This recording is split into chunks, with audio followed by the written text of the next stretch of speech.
As you may notice, my voice is a little hoarse after working through the night. As you all know, last night, locals, counties, state, and federal law enforcement officers from around the state of Maine responded to reports of an active shooter at several locations in Lewiston, including Spare Time Recreation and Schmangy's Bar and Grill. These law enforcement officers, in the face of danger, responded swiftly, selflessly, and with great bravery. Bravery that they continue to demonstrate today as they search tirelessly for a person of interest in connection with last night's events. On behalf of all Maine people, I express my deep gratitude for your response and for your continued service. I also do so for Maine's hospitals and other medical emergency responders. I'm profoundly saddened to stand before you today to report that 18 people lost their lives and 13 people injured in last night's attacks. In memory of those we lost and in honor of those who were injured, President Biden and I have ordered all U.S. flags and state of Maine flags to be lowered to half-staff immediately for the next 5 days. Maine State Police have issued a shelter-in-place order for Lewiston, Lisbon, and Bowdoin as the manhunt for that person of interest, Robert Card of Bowdoin, continues. I will let law enforcement speak to the ongoing manhunt and to their investigation, but Mr. Card is considered armed and dangerous, and police advise that Maine people should not approach him under any circumstances. I continue to strongly urge Maine people to follow the direction of state and local law enforcement amid this ever-changing situation.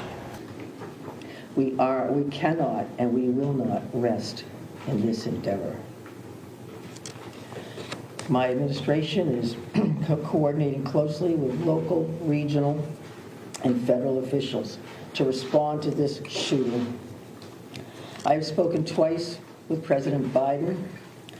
I've spoken with Vice President Harris, Secretary of Homeland Security Mayorkas, and Secretary of Health and Human Services Becerra, all of whom have called me last night to express the Biden administration's full and unwavering support and to offer any and all help that we, the people of Maine, might require.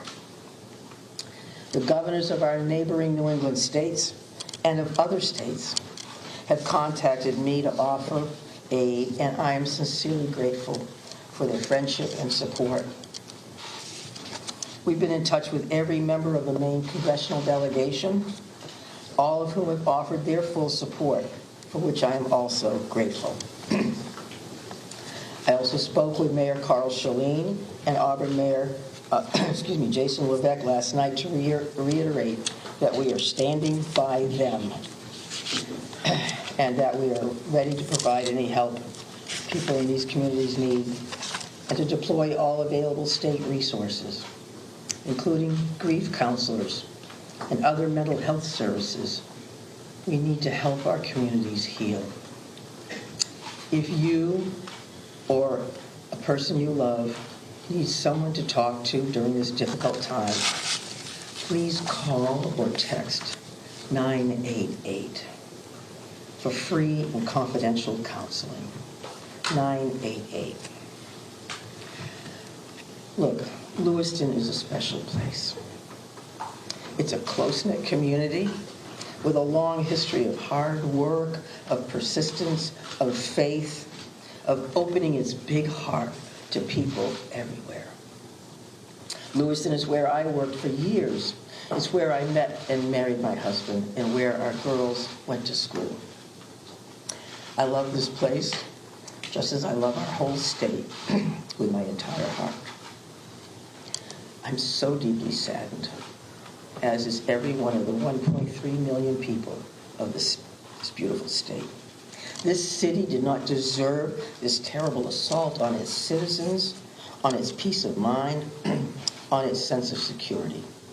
No city does, no state, no people. Just a place we call home. All Maine people are sharing in the sorrow of the families who lost loved ones last night. Loved ones, normal people who were killed or injured while unwinding from a day of work or while spending time with their family and friends, socializing. So on behalf of the 1.3 million people of the whole state of Maine, I hold these families and this city in my heart today.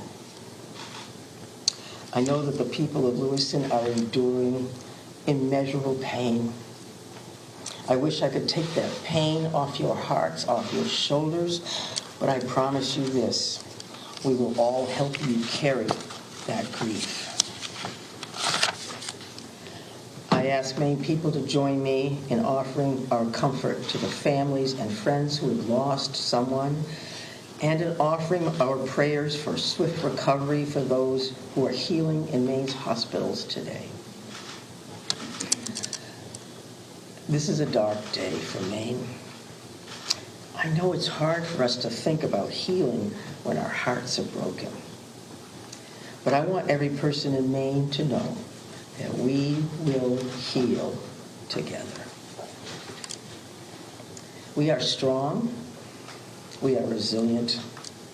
We are a very caring people.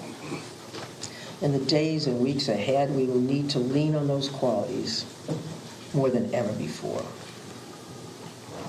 As we move forward, struggling as we may, let us wrap our arms around one another, offer comfort and solace and love.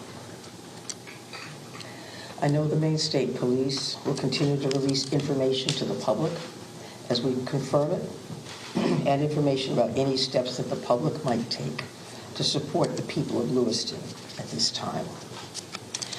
May God bless the people of Lewiston and bless the memories of those we've lost. Thank you. I'm going to turn it over to Commissioner Sasha. Thank you very much, Governor. We certainly appreciate your support. The city of Lewiston does, the state of Maine, and certainly our first responders. We feel that love every day, and thank you very much for that. I would also say that we want to say thank you to really a large number of other elected officials across our state, whether that's the federal delegation, local elected officials, and many others that are part of organizations or law enforcement agencies that truly wanted to join us today at this particular press event and wanted to speak on behalf of their communities. And as the governor had mentioned, and everybody else will reiterate, our reality for today is that this suspect is still at large.